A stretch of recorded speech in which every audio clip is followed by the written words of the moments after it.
ऐसे इतना मैंने करीब 50 से 100 ml तक पी सकते हो तो मामला, और कोई नुकसान नहीं उसका।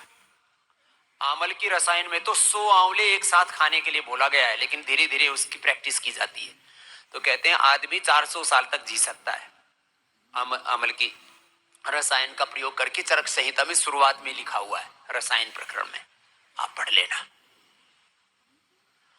ओहो, आंवला एलोवेरा पीने से कॉन्स्टिपेशन दूर होता है, आंखें अच्छी रहती हैं, बाल अच्छे रहते हैं, स्किन अच्छी रहती है, आयु अच्छी होती है, जोड़ों में दर्द नहीं होता है, मांसपेशियां कमजोर नहीं होती है, हड्डियां कमजोर नहीं होती है, इनफर्टिलिटी नहीं होती है, धातु रोग नहीं होते हैं, बहुत फायदे। इसलिए हमने सारी दुनिया के लोगों को कहा सुबह उठ करके आंवला एलोवेरा पियो। कॉन्स्टिपेशन का परमानेंट इलाज यह है आंवला एलोवेरा। फिर जिनका बहुत ही पेट है, सड़ियल पेट रहता है, किसी किसी के तो पेट में इतनी गैस और वो भी इतनी बदबूदार होती है, वैसे तो खुशबू तो किसी के नहीं आती है लेकिन किसी किसी का तो इतनी बदबू होती है टॉयलेट में, और कभी कभी गैस पास होता है, विंड निकलता है ना, तो पड़ोस वाले को ऐसा लगता है जैसे कहीं परमाणु बम छोड़ दिया। स्वामी जी गैस बहुत बनती है। मैंने कहा फैक्ट्री लगा ले, बड़ी महंगी हो रखी है, इतनी हालात खराब है। गैस की भी बताएंगे अभी आपको।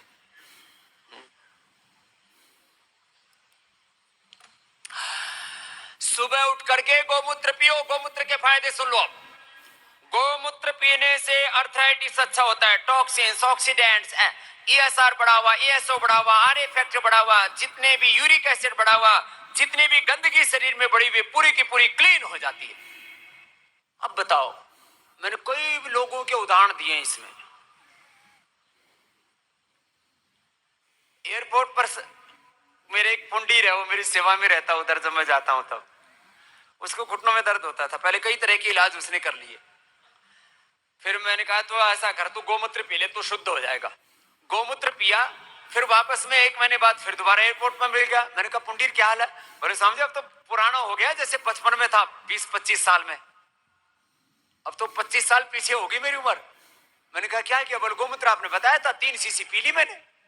सुबह उठ करके 25 से 50 ml पी लेता हूँ। 25 ml से 50 ml तो मैंने उनको बताया जिनका हिलता ही नहीं। किसी किसी का कोठा इतना मजबूत होता है, लैट्रिन करते हैं तो ऐसे लगता है जैसे बकरी की मेंगन या ऊंट की मेंगन निकलते हैं ना, ऐसे मतलब पूरा हाड़ निकलता है, सीमेंटेड एकदम। लैट्रिन कैसी होनी चाहिए? लैट्रिन देखो एक बार में हो जानी चाहिए, लैट्रिन बंधी हुई होनी चाहिए, पतली पतली नहीं होनी चाहिए, बदबूदार नहीं होनी चाहिए। अब ये आप कहेंगे स्वामी जी इसका परीक्षण कैसे करें? पता लग जाता है इसमें परीक्षण करने की क्या बात। लैट्रिन एक बार में होनी चाहिए, 2 मिनट के अंदर लैट्रिन हो जानी चाहिए। कुछ तो आधा घंटा वहीं बैठे रहते हैं, अब आई इंतजार करते रहते हैं। इतना तो इंतजार अपनी बीवी का नहीं करते, अपने हस्बैंड का नहीं करते, इतना इंतजार तो शायद किसी का भगवान का भी नहीं करते होगे। बैठे रहते हैं आधा घंटा है फालतू का, और बोले योग करने के लिए वक्त नहीं मिलता। मैंने कहा लैट्रिन में खुशबू लेने के लिए वक्त मिल जाता है?